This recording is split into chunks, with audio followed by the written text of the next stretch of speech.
Nuba vừa về đến nơi thì tình cờ gặp ngay anh trai của Zainab. Anh đang đến cửa hàng xe hơi để lấy giấy tờ liên quan đến chiếc xe mới. Anh chỉ liếc nhìn ra phía sau một chút rồi bước vào trong tiệm.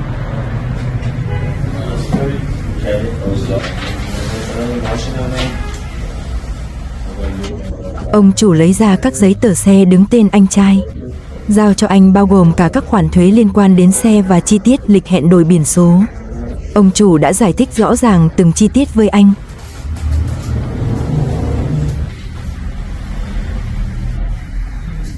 Anh cầm hồ sơ, chào tạm biệt mọi người rồi rời khỏi cửa hàng. Vì xe mới khoảng 70% là hàng cũ, nên pin xe có vấn đề.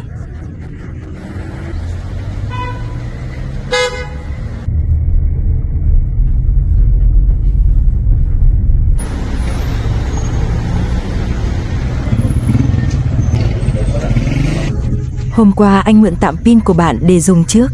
Bây giờ anh muốn thay pin ngay tại cửa hàng này. Anh trao đổi sơ qua với ông chủ.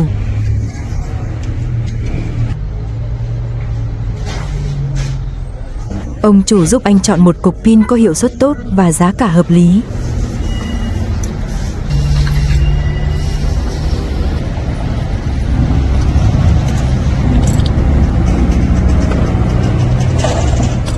Một người thợ kiểm tra nguồn điện giúp anh, mọi thứ đều hoạt động bình thường.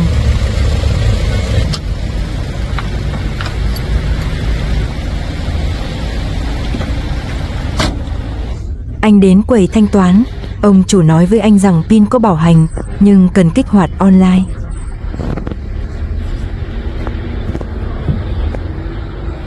Anh trai của Zainab vẫn chọn thanh toán bằng thẻ.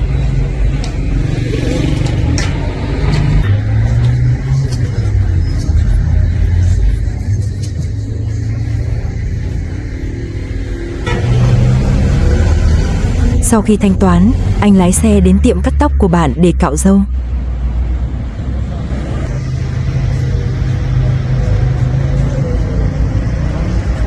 Khi vừa bước tới cửa, anh thấy Nơ Bác đang ngồi bên trong. Anh vội vã quay trở lại xe. Lúc này, Nơ Bác đang la hét giục ông chủ cắt râu cho mình nhanh lên. Ông chủ nói lần trước Nơ Bác đã hứa trả tiền nhưng vẫn chưa trả. Nơ Bác thúc giục, nhanh lên, bây giờ tôi có tiền mà.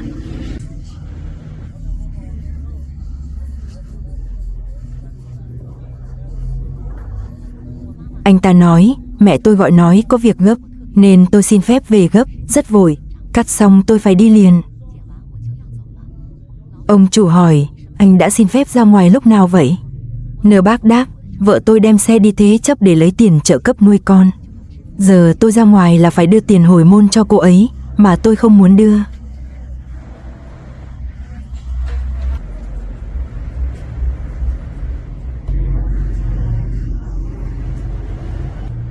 Ông chủ hỏi tiếp, vậy anh phải ở lại trong tù bao lâu nữa?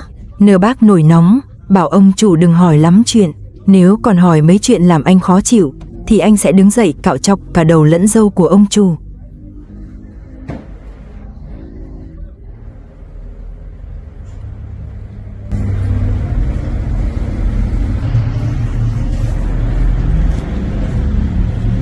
Ông chủ hỏi, thấy cạo râu như vậy đã hài lòng chưa? Nơ Bác đáp, rất hài lòng.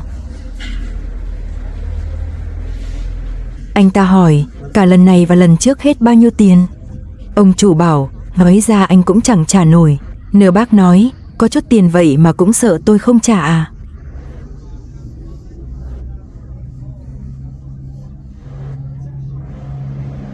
Ông chủ nói cho anh ta biết tổng số tiền cả hai lần cắt tóc. Nơ Bác lục tìm ví rất lâu, cuối cùng cũng rút ra được một cái thẻ.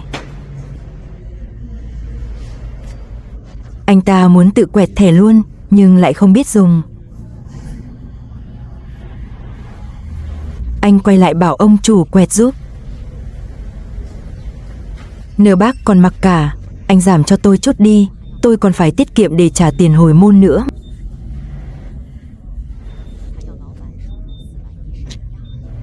Để tránh rắc rối, ông chủ cuối cùng cũng giảm bớt tiền cho anh ta.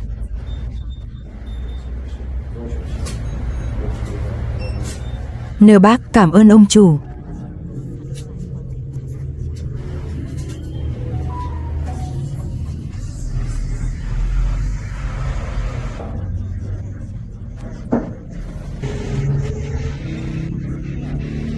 Anh trai Zainab gọi điện cho em gái, nói vừa thấy Nơ bác ở tiệm cắt tóc, dặn em phải cảnh giác.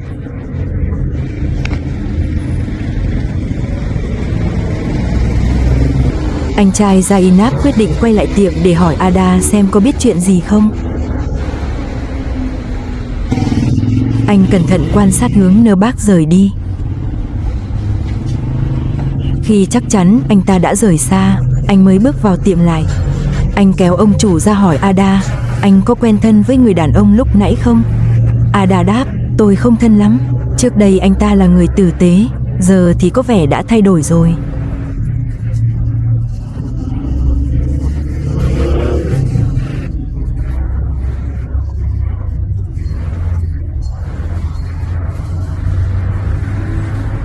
Anh trai Zainab ngồi xuống, hỏi Ada có biết lý do Nơ bác được ra ngoài lần này là gì. Ada nói, mẹ anh ta gọi bảo có việc gấp, hình như là chuyện của hồi môn.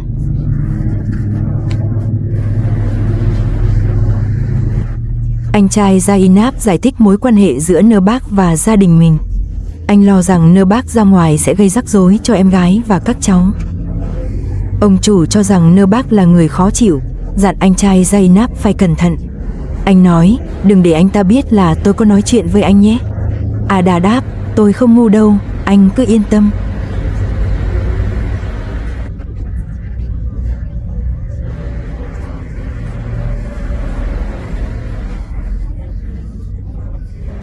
Lúc này, anh đã cạo râu xong. Ông chủ giúp anh phủi hết tóc vụn trên mặt.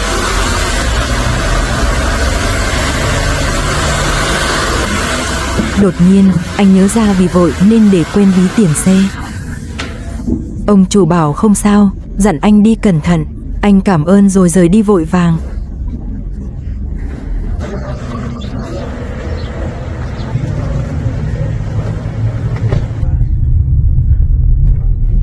Anh đến tiệm tạp hóa mua trái cây cho em gái và các cháu.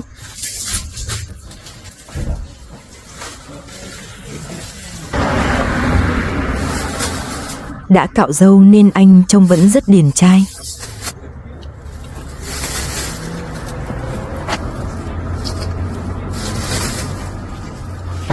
Anh chọn đầy một túi cam, quýt và táo. Thú vị là các loại trái cây ở đây đều cùng một giá. Anh còn lấy thêm ít đồ ăn vặt cho lũ trẻ.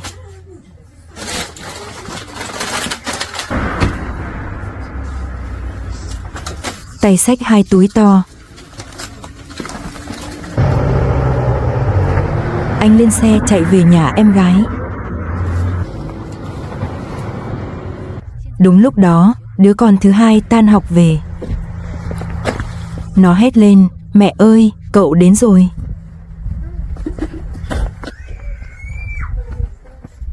Trời quang, đường đi rất thuận lợi.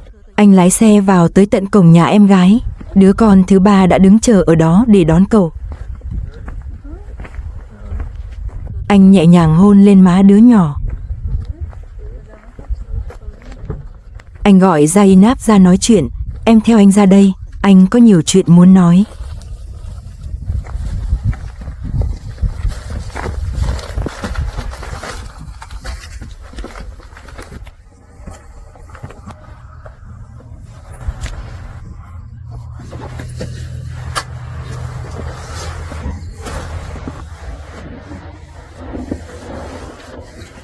Anh bắt đầu kể lại tình huống lúc thấy Nơ bác ở tiệm cắt tóc. Anh nói Nơ bác nhận được cuộc gọi từ mẹ, rồi đặc biệt xin phép để quay về, nghe đâu là để lo chuyện hồi môn.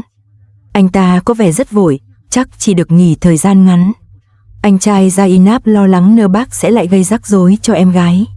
Anh nói, muốn đối phó Nơ bác thì chỉ có thể dùng pháp luật, không nên đối đầu trực tiếp.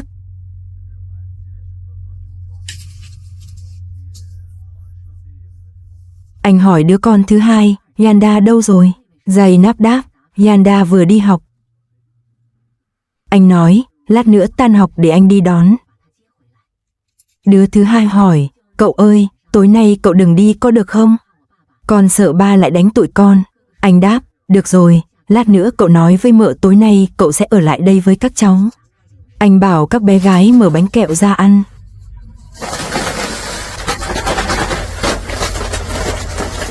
Ali nghe tiếng kẹo sột soạt thì nhanh chóng bỏ lại gần.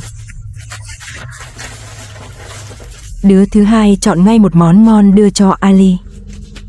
Zainab đang rửa táo ngoài sân. Dù là mùa nào, gà vẫn là loại trái cây rất được người dân nơi này yêu thích.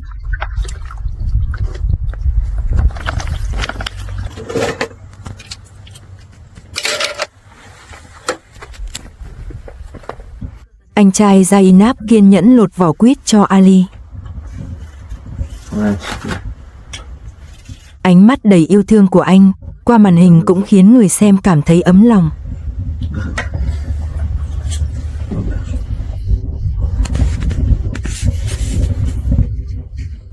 Anh nói với em gái, em phải tranh thủ nộp đơn ly hôn càng sớm càng tốt.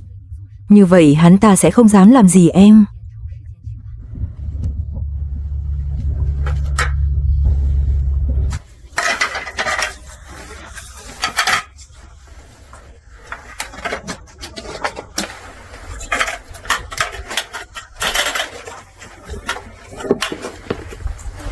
Zainab nói, em sẽ sắp xếp thời gian đi trong vài ngày tới.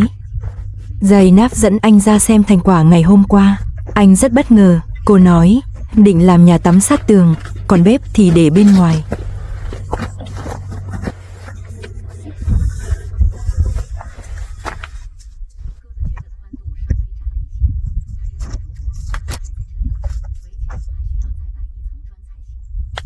Cô giải thích nếu xây chỗ khác sẽ tốn nhiều nguyên vật liệu hơn và chi phí cũng sẽ cao hơn. Anh nói, chỉ hơi hẹp chút thôi, tạm thời dùng vậy cũng được.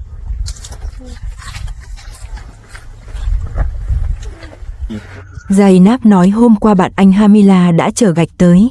Anh đáp, anh là người đưa tiền để nó mua giúp rồi chở đến. Anh chỉ, bức tường bên này cũng cần xây rào. Anh sẽ mua thêm gạch rỗng để xây kín, em với tụi nhỏ mới an toàn.